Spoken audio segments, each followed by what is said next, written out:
A's risk to pay him. They already risked to pay Fernando Rodney this season, and look how that turned out. Would the A's want to do that again with Blake Treinen, who does offer more than Fernando Rodney in a way? But who knows? Who knows what's going to happen with Blake Treinen? But up to now, he is an Oakland A, and he is out for the rest of the season. And Lou Trivino joining him as well, as those two power duos last year were very important of the A's success last year.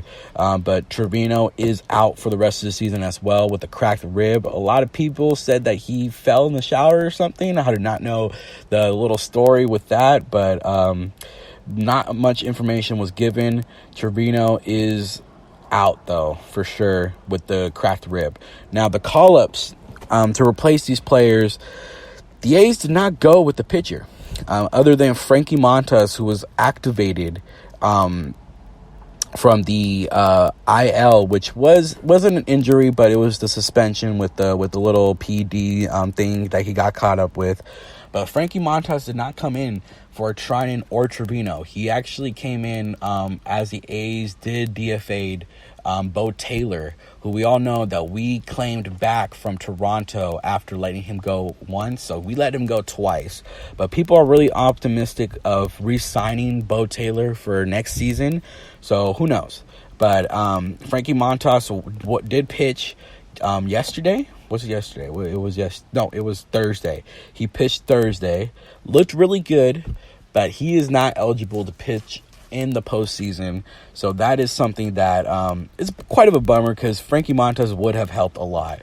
That would be another great arm, and he did have a great season, and it's pretty sad to say the least. But the pitchers did not come in for Treinen or Trivino. Sky Bolt came in as Mark Canha got hurt. But Mark Canha wasn't placed on the IL because that would have immediately let him out of any chances to play in the wild card game. So if he would have been placed on the 10-day DL or IL, now that would have been done for his playoff chances to play. So Skybolt did come in for Treinen, and Steven Piscotty, activated yesterday, came in with the right ankle sprain for Trivino. So Piscotty, another one of those bats that were important last year. He did hit better in his last return from the IL, another lower body injury. So who knows what we're going to get from Piscotty, but we'd love to see him get some at-bats either today, Saturday, or Sunday, but he is questionable. And a lot of people don't think that he's 100%. The A's just need the bat right now. So Piscotty's there. So that is more the injury / call-up updates that we got for this week. As we know, it was really, really, really interesting to see what had happened with Oakland. But let's see more in specific. Now, we all know the A's are going to be more likely to face Tampa than Cleveland. And a lot of people don't want to rule out Cleveland just because Cleveland knows how to play, and just because it got Ramirez back from the IL, because I think what did he do? I think he hurt something in his lower body. I think he hurt, and now he's back, and they're looking a lot better. But Cleveland, they lost yesterday with Chicago. I think it was 11-0 that they lost. 7-0 or 11-0, one of those two. Yesterday was a must-win for them. Now, yesterday we all know the A's magic number was to 3. Since they lost, went down to 2. And since we won yesterday, went down to 1. And Cleveland basically has to be perfect against Washington and expect either Tampa or Oakland to start losing in their series. And Tampa and Oakland have a very, very, very much easier opponent than Cleveland does. And let me tell you that, at least. Because Cleveland does have to worry about Washington. Now, so let's say A's and Tampa does match up, and they are going to go at it no matter who is going to host or what. The projected lineup, or the projected roster, which is 25 next year, I am told that is going to be increased to the 26-man roster, which is going to be interesting to see next year and going to be way more better, in my opinion.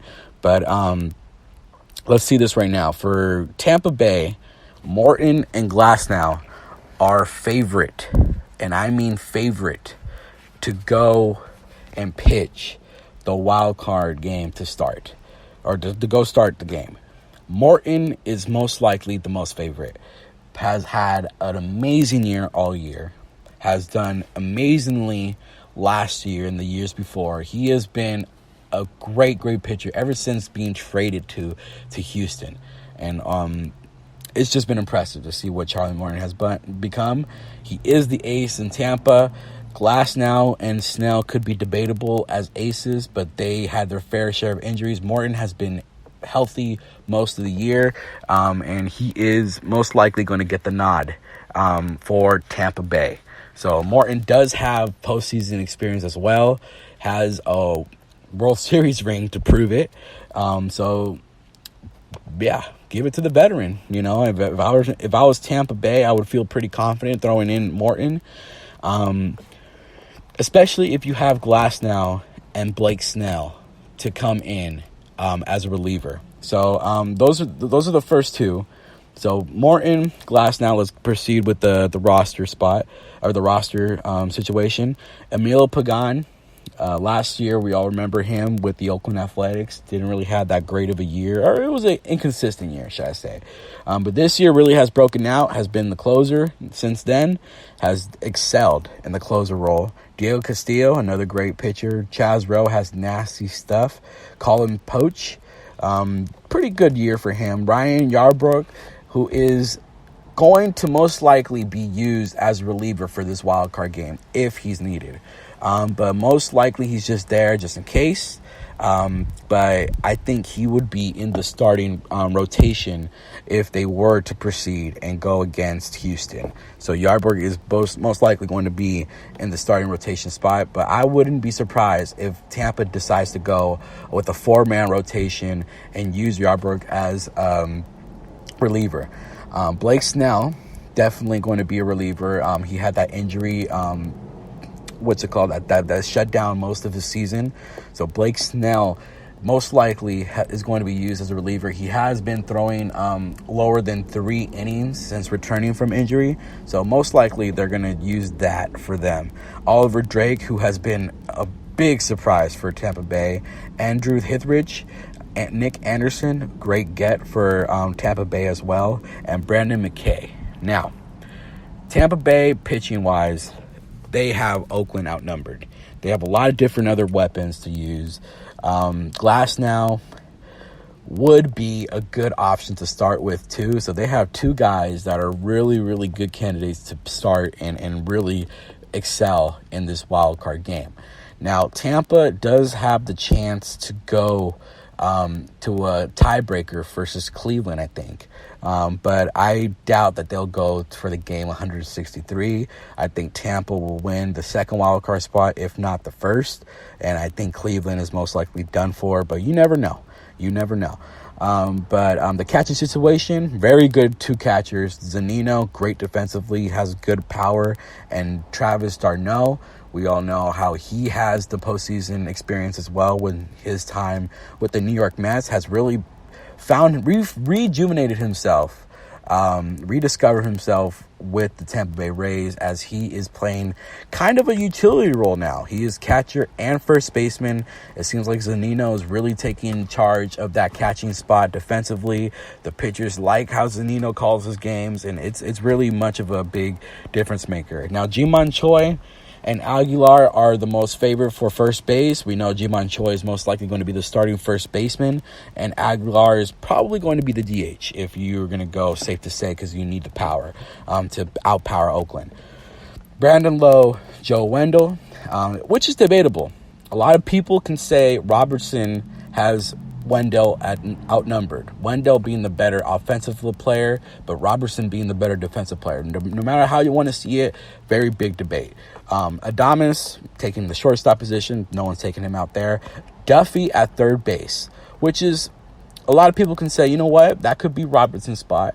that can be Wendell's spot because Wendell can play third base at times too. So we got to see. I mean, they have a pretty big predicament there. Austin Meadows most likely going to be left field, even though he's been used more with the DH. But ever since the arrival of Jesus Aguilar, and Brosseau, who has been hitting well as well, the rookie for Tampa Bay, Austin Meadows is most likely going to be in left field. Kiermaier, center field, very great defensive player. Hasn't really hit well this season, but he is definitely a guy that you can rely in center field. Very, very good center fielder. And then Avisail Garcia in right field. Remember the Stephen Vogt walk-off versus Detroit. We remember that game where Avisail Garcia literally couldn't pick it up cleanly, and that's when the Oakland Athletics beat Detroit.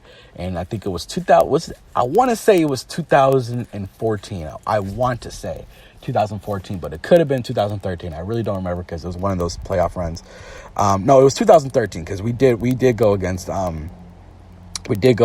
Detroit, and I don't think Stephen Vogt was with us in 2012 if I remember correctly. But there you go. And then Brosseau being the DH, you can definitely use Lowe as a DH too and have Wendell in second base. Either or. But that is a 25-man roster that I have put out.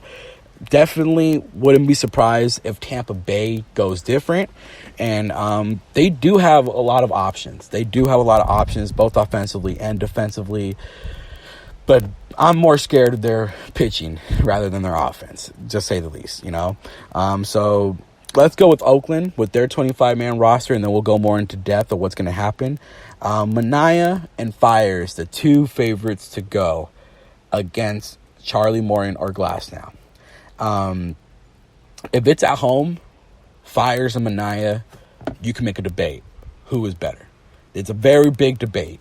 It's a hard debate, because Fiers has been incredibly good in the wild card. I mean, not in the wild card, in the home of the Oakland Athletics. He has been pitching tremendously well in Oakland.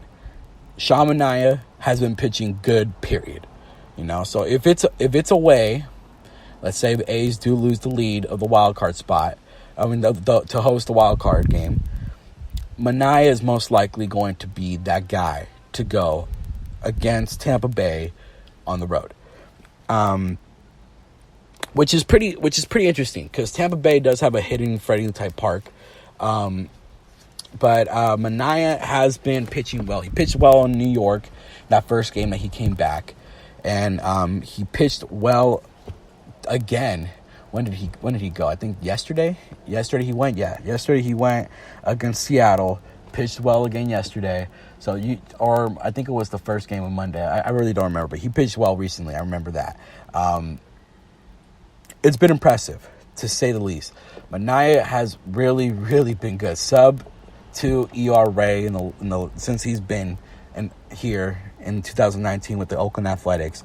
So those two are very, very good candidates. If it's at home, if it's away, most likely it's going to be Manaea. Now with the relief pitchers, this is where it can be interesting. I can see a lot of things change. This is just my opinion. Hendricks, Petit, Soria, Buchter, Wendelken, Luzardo, Puck, Bassett, Diekman, and Bailey. That's what I have. A lot of people can take out Bailey in that spot and probably put Brett Anderson there, maybe. Can put Mengden there. I can see a legitimate case for those two taking over Bailey. But definitely the first 9 are going to be in there. We all remember the wild card game doesn't really need that many starters. For the series, however, they are going to be there. So it's going to be a hard decision. Who are they going to be putting in there for the relievers? And how many relievers are they going to use? But Murphy, Fegley in the catcher spot, Olsen at first base, Profar second, Simeon shortstop, Chapman third, Laureano. He's most likely might be in center field, and Canna might be in left. We'll talk more about that later. Piscotty at right field after being activated, and then Davis at DH.